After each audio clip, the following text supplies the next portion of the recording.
hadirin rahimakumullah, an-nasu ala salasati aqsam.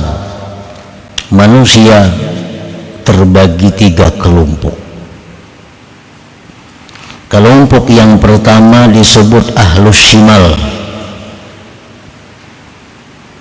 artinya orang-orang kiri, orang-orang kiri. Wa ahlul yamin, yang kedua orang-orang kanan. Yang ketiga was-sabiqun, ada kelompok yang dinamakan as-sabiqun.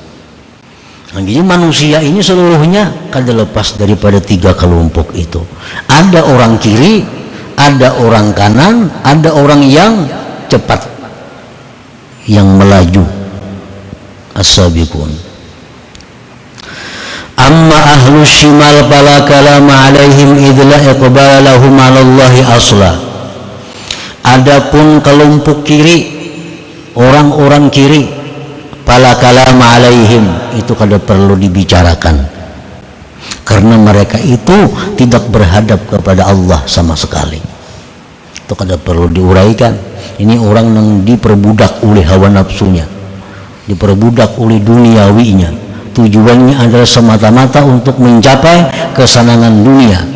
Walaupunnya sembahyang, puasa, berzakat, naik haji, umrah, tapi tujuannya semuaan untuk kesenangan dunia.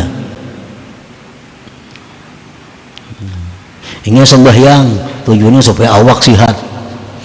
Ingin berzakat, tujuannya supaya hartanya bertambah. Ingin puasa, tujuannya supaya ini. Ingin naik haji, semuaan tujuannya duniawi. Nah, itu ahlus shimal, itu kada perlu dibicarakan. Wa amma ahlul yamin, adapun orang-orang ahlul yamin, falahum iqbalun 'ala Allah lakin la khususiyyata lahum li'annahum iktafau bi zahiri syari'ah wa lam yaltafitu ila suluki tariqatin wala haqiqah. Adapun ahlul yamin, mereka itu orang-orang yang berhadap kepada Allah, tetapi orang ini tidak ada keistimewaannya, karena mereka itu hanya mencukupkan diri dengan zahir syariat, tidak menoleh kepada tarikat dan hakikat. Hanya sembahyang yang penting sah sembahyangnya. Perkara diterima kada diterima itu kada perhatian. Ini puasa yang penting puasanya itu sah, diterima Tuhan atau kada itu kada diurusnya. Nah, ini ahlul yamin.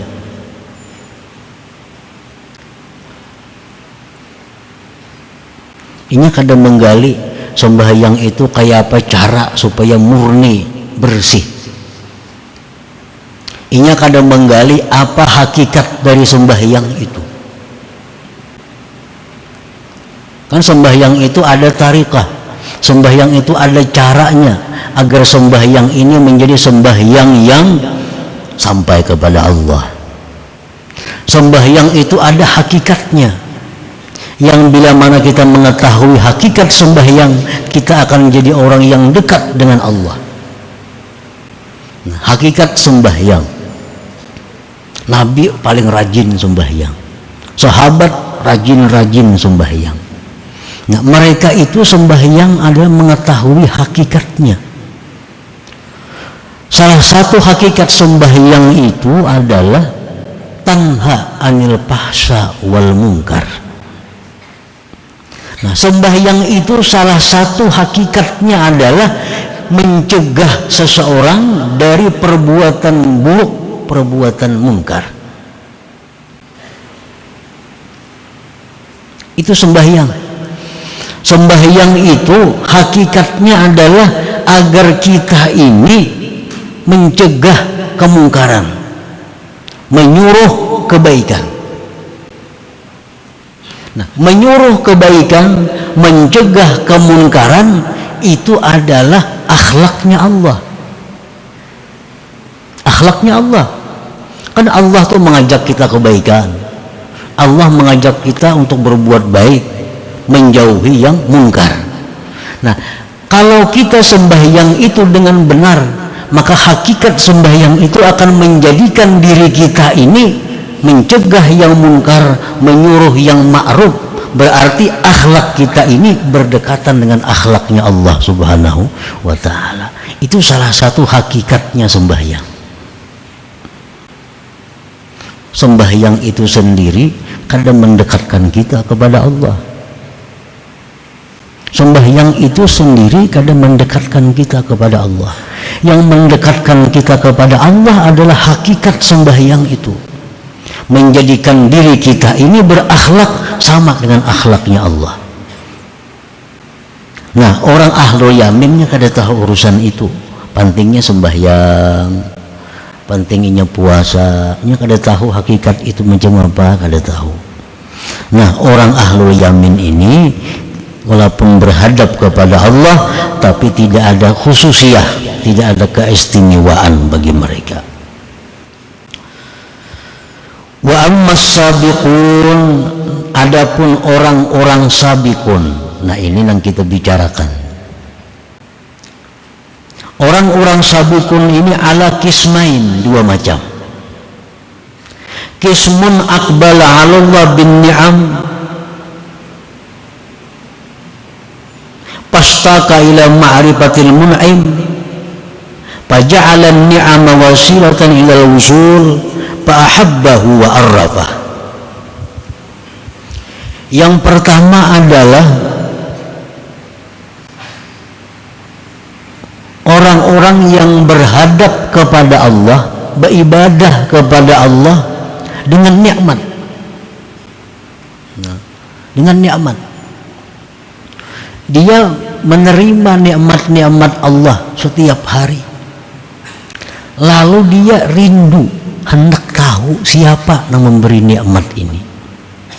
Pastaqa ilal mun'im, dia rindu kepada yang memberi nikmat. Tiap hari memberi nikmat. Lalu inya rindu, hendak tahu siapa yang memberi aku nikmat tiap hari ini. Nah, maka dia jadikan nikmat itu adalah perantara dia untuk sampai mengenali Allah. Maka fa'ahabbahu wa arrafah, maka orang ini dicintai Allah dan Allah berikan dia ma'rifat. Nah, ini sabikun ngarannya, kelompok sabikun. Orang yang merasakan nikmat ini setiap hari datangnya dari Allah, lalu dia hendak tahu lawan Allah itu kayak apa caranya supaya tahu lawan Allah. Dia jadikan nikmat-nikmat itu kendaraannya untuk mengenali Allah. Akhirnya Allah cinta kepadanya dan Allah berikan ma'rifat kepadanya. Nah, itu golongan ashabul yam as-sabiqun yang pertama. Wa qismun aqbala 'ala Allah bi dhurubil balaya wal mihan faja'ala as-sabra 'alaiha war ridha wasilatan fa ahabbahu wa arrafah. Sabikun yang kedua, orang yang berhadap kepada Allah melalui bala bencana, melalui penyakit-penyakit. Diberikan Allah bencana harta, diberikan Allah penyakit, maka dia sabar. Dia sabar dan dia ridha. Maka dia jadikan sabar dan ridha itu wasilah dia untuk mendapatkan dari Allah. Fa'ahabbahu wa arrafah, maka karena dia sabar, karena dia ridha dengan bala bencana, dengan penyakit dan sebagainya, Allah cinta kepadanya dan Allah berikan pula ma'rifat kepadanya. Nah, itu as-sabiqun juga ngarannya. Nah, para muhibbin rahimakumullah, jadi kesimpulannya bahwa yang ingin kita capai adalah menjadi orang-orang yang sabiqun. Tujuan kita yang pertama agar kita itu ma'rifat kepada Allah melalui nikmat-nikmat yang diberikan Allah. Kalau itu kada mampu, jalan yang kedua kita ma'rifat kepada Allah melalui bala bencana, penyakit dan malapetaka.